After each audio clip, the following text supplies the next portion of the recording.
Welcome back, everybody, and today we're taking a look at the third film in the Inside the Mind of Coffin Joe box set. So this was released in 1968, and it is The Strange World of Coffin Joe.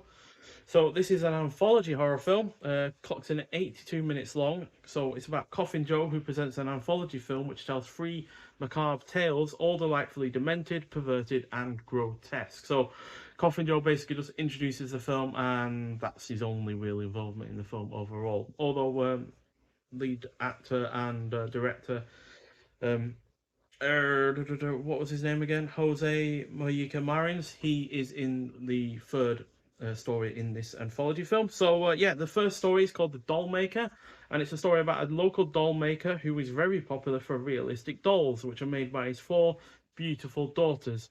A group of robbers, overhearing that the doll maker does not keep his money in a bank, proceed to attack the old man in his shop, and it basically snowballs from there. And yeah, it's a fairly decent start to this anthology film. And then we've got Obsession. A poor and unattractive balloon seller with a foot fetish becomes obsessed with a beautiful woman who he sees passing daily. And then Theory, a psychotic professor, Odez, invites a rival professor and his wife to his home, then imprisons them and subjects them to a series of sadistic ordeals, starvation, and displays of shocking rituals involving sadism and cannibalism in an attempt to prove that instinct overcomes reason and love. Now, compared to the prior two films, this unfortunately offers a massive drop in quality, and like so many other anthology films, the quality between each story is all over the place, with the second one in particular being the worst due to its execution, as there is no dialogue. It's not a silent film, but there is no dialogue at all, and which really does not help whatsoever, especially in terms of characterization or motivation or anything like that. Then the plot is rather shallow at best, and despite trying to be controversial, it is remarkable how boring it is. Because yes, it's trying to deal with foot fetishism, necrophilia, consent or lack thereof and whatnot, and yet it's just boring just because of its execution primarily. But yeah, it's just a real slog to get through, which is weird considering you got three stories spread over only 82 minutes, and yet that one just feels like it's way longer than it actually is. That said, this first story is really rather overall good. It's got a decent amount of tension to it, especially when the robbers are in the shop and they're dealing with the old man and his daughters and whatnot. And yeah, it's got a decent enough payoff in the final act of that first short story. And then yeah, despite the third one being relentlessly dark, it does have some interesting elements to it to keep it engrossing, especially in terms of its themes and the whole kind of experiment about whether or not you can really override people's reason and love for other people, so they can save themselves. Basically, that's an interesting idea, and it would be better had it been more fleshed out. But unfortunately, because it is an anthology film, each of the stories needs to be as short as possible to fit all three of them in.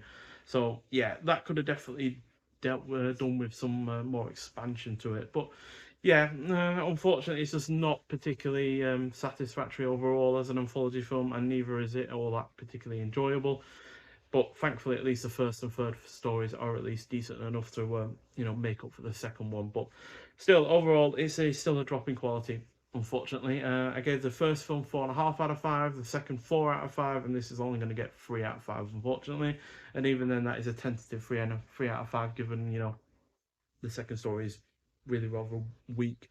But still, we've got a art card for this film that we've seen with the other film that this shares the disc with. So there's it on one half of the disc, and that's a new artwork that's got going for it, which basically represents the first story, The Doll Maker, and then so does the reverse artwork as well, which is good enough. And then in terms of on the disc, we've got a 4K restoration of the Strange World of Coffin Joe from a 35mm into positive and a 35mm print. And then in terms of this film, we've got archival audio commentary for this Strange World of Coffin Joe with writer, director, and star Jose Mojica Marins, filmmaker Paulo Duarte, and film scholar Carlos Primati in Portuguese with English subtitles. Then we've got on tonight's horror show a new video essay by film scholar Miranda Corcoran, looking at the mythic figure of Coffin Joe within the canon of horror hosts.